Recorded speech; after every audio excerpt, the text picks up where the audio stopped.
So part two, where we're going with this is we're starting to identify that at least this reality which we're perceiving is interpreted from the mind. And the mind is undergoing a frequency. It's very much undergoing a frequency. And because of this reality of the mind having to undergo frequency, the mind is essentially interpreting frequency. And depending on what the frequency is which the mind is interpreting resembles the existence which we're portraying.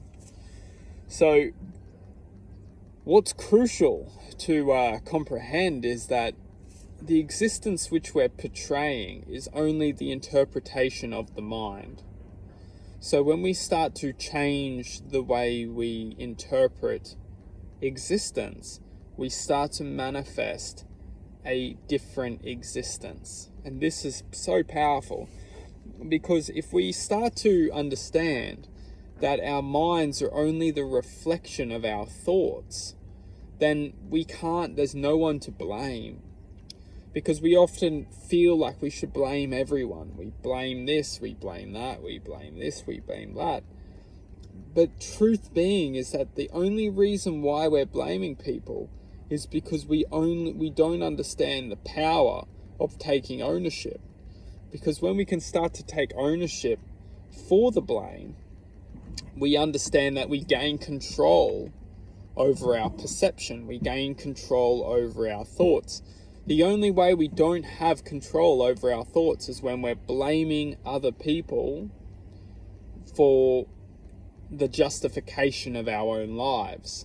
So when we're looking at people and thinking, this person is to blame for my life, there may be this person has affected my life, but they're not to blame.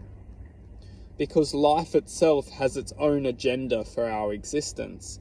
Life itself has its own purpose for our existence, and more so, this is where we wrap into the higher self or the higher agenda.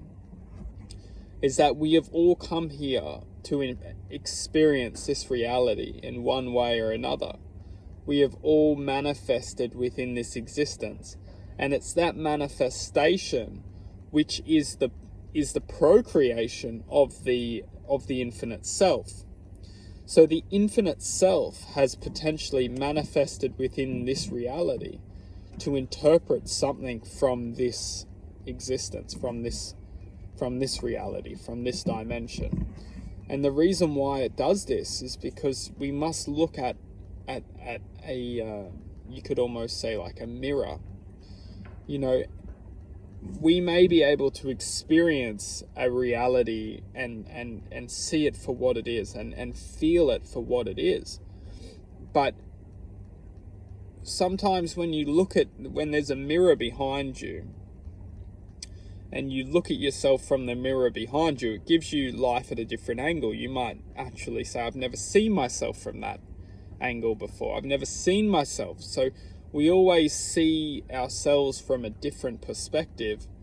And sometimes when we see ourselves from behind for the very first time, it's quite a shock, because we never seen our existence from that angle. We've never interpreted life from that angle. And that's why we manifest into this reality, is because it's almost like a challenge. It's an existence within a unknown environment. So when we manifest into this reality, we start to go into the unknown, because we don't know. We may be able to vision the possibilities, or we may be able to coincide with a truth that we go into this reality understanding that we can coincide with this truth, because we're able to see the true self as the outcome after the game. But what we go into this reality is unknowing what will happen, and that is the magic of this reality, is that we don't have control of what's going to happen, but we have control over the choices we take ownership of. wrap this into a part 3.